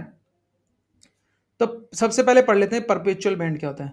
सर परपेचुअल बॉन्ड को हम लोग कॉन्सोल बॉन्ड भी बोलते हैं, क्या बोलते हैं, कॉन्सोल बॉन्ड। कौन सा बॉन्ड बोलते हैं, कॉन्सोल बॉन्ड।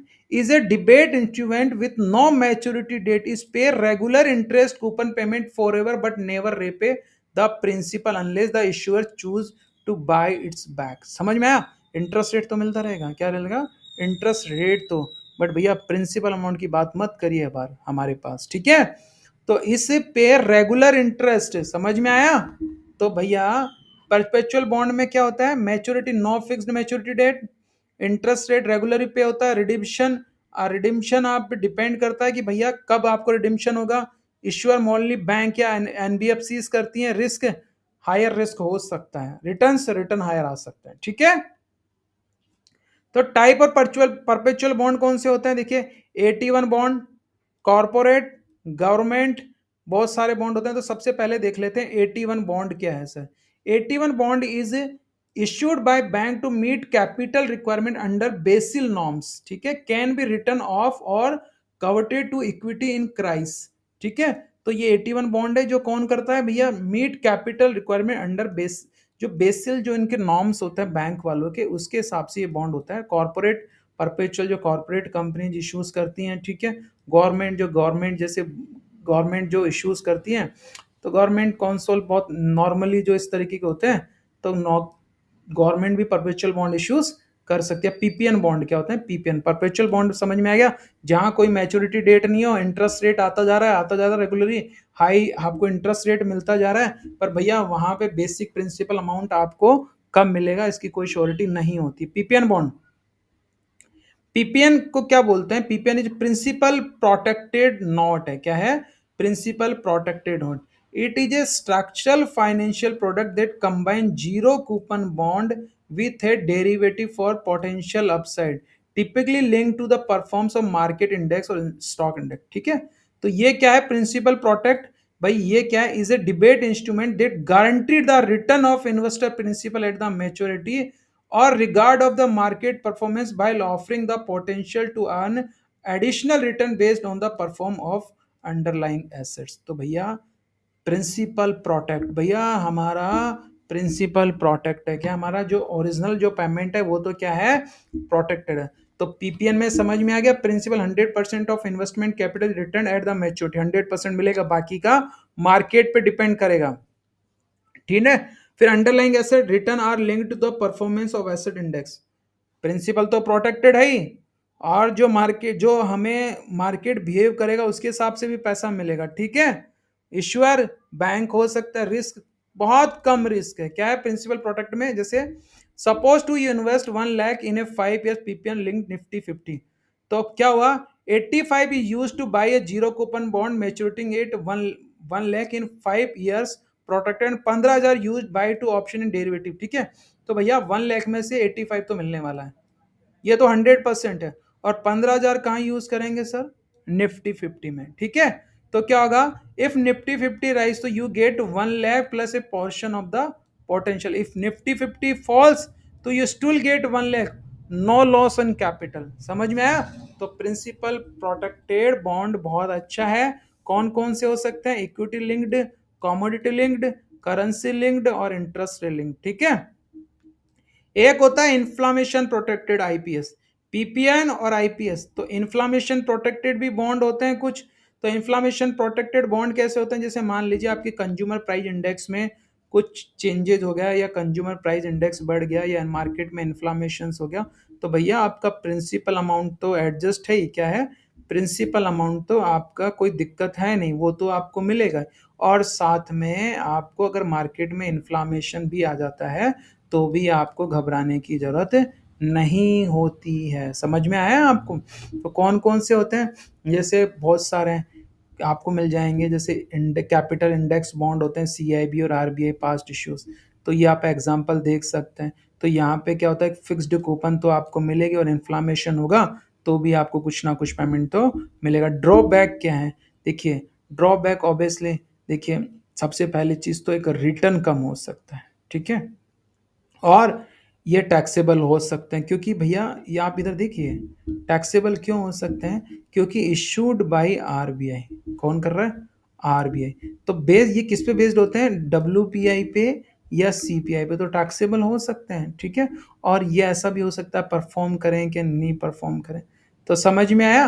तो आपको ये एक तो पीपीएन समझ में आ गया, दूसरा कौन सा समझ में आया, इन्फ्लामेशन प्रोटेक्टेड बॉन्ड समझ में आ गया, आईपीएस इन्फ्लामेशन प्रोटेक्टेड सिक्योरिटीज या बॉन्ड, ठीक है। अब हम पढ़ने वाले हैं फ्लोटिंग रेट बॉन्ड, कौन सा है, फ्लोटिंग रेट बॉन्ड। तो फ्लोटिंग रेट बॉन्ड कौन से होते हैं, तो floating rate bond is a डिबेट instrument where the interest is not fixed but varies periodically based on benchmark rate. जैसे London interbank offered rate, SOFR secured overnight finance rate, MIBOR Mumbai interbank offered rate और RBI repo rate India. ठीक है, की future क्या, plotting interest rate fix नहीं है क्योंकि change होता जा रहा ना, तो कूपन रेट फिक्स नहीं है। Benchmark index coupon is linked to market rate और लिबोर, एसओफार और आईबीआई। तो इनका फुल फॉर्म मैं बता चुका हूं। एसओफार का फुल फॉर्म क्या है, सिक्योर्ड ओवरनाइट। ठीक है, एलआईबीआर की London interbank offered, MIBOR Mumbai interbank. तो भैया इनकी परफॉर्मेंस पे डिपेंड है फ्लोटिंग बॉन्ड रेट। ठीक है, तो floating bond rate repo rate plus 0.5%। तो ये कुछ एग्जांपल है कि भाई आपको इतना तो कूपन मिलेगा और इतना आपको ये परसेंटेज ऑफ चेंजेस मिलेगा। समझ में आई आपको? तो ये जो है ये क्या काम में आते हैं, इसकी यूज क्या है? एक तो इन्फ्लामेशन है, इसको मैनेज करता है। इंटरेस्ट रेट प्रोटेक्शन होता है इसके अंदर। Stable in rise rate environment, cash flow adjustment. तो पीपीएन आपको समझ में आ गया, आपको आईपीएस समझ में आ गया, आपको फ्लोटिंग रेट बॉन्ड जहां पे भाई रेट सेम नहीं है। एग्जाम्पल बहुत सारे हैं, RBI floating rate, US treasury floating rate not. तो भैया ये कुछ बॉन्ड से अब आप पढ़ते हैं हम लोग जीरो कूपन बॉन्ड। कौन सा पढ़ते हैं? Zero coupon bond. तो जीरो कूपन बॉन्ड कौन सा होता है? जहां पे सर आपको इंटरेस्ट रेट नहीं मिलेगा, पर भैया आपको एक फिक्स मैच्योरिटी मिलेगी। क्या बोलेगी? It does not periodic interest rate coupon rate. समझ में आया? Non regular coupon payment, issued salt below face value. अगर 1,000 रुपए चल रहा है तो भाई उसके नीचे maturity value full face value paid in the end of year 750 रुपए पूरे मिलेंगे। Return implied interest in the difference between the issue price and maturity value. Risk subjected to interest rate risk. ठीक है, कौन कौन से हैं? जैसे गवर्नमेंट हो गया, कॉर्पोरेट हो गया, म्यूनसिपल, बहुत सारे एग्जाम्पल हैं। आरबीआई भी कर सकता है। ठीक है, गवर्नमेंट में और भी यूएस भी कर सकता है। तो बहुत सारे आपके सामने यहाँ पे। ठीक है, तो ये जीरो कूपन बॉन्ड में क्या होता है कि इंटरेस्ट रेट तो नहीं मिलेगा, पर आपको लास्ट में मैच्योरिटी पे कुछ परसेंटेज मिल सकता है। तो समझ में आ गया आपको? तो सर ये जो चैप्टर है ये कंप्लीट हो चुका है, इक्विटी एंड डिबेट मार्केट। तो अभी हम लोगों ने एनआईएसएम रिसर्च एनालिसिस के 3 चैप्टर हम लोग कंप्लीट कर चुके हैं। ठीक है, डिटेल के अंदर। अगर आपको इसके अंदर कोई इश्यूज है तो आप मुझे कांटेक्ट कर सकते हैं, नंबर यहाँ स्क्रीन पे मेंशन्ड है।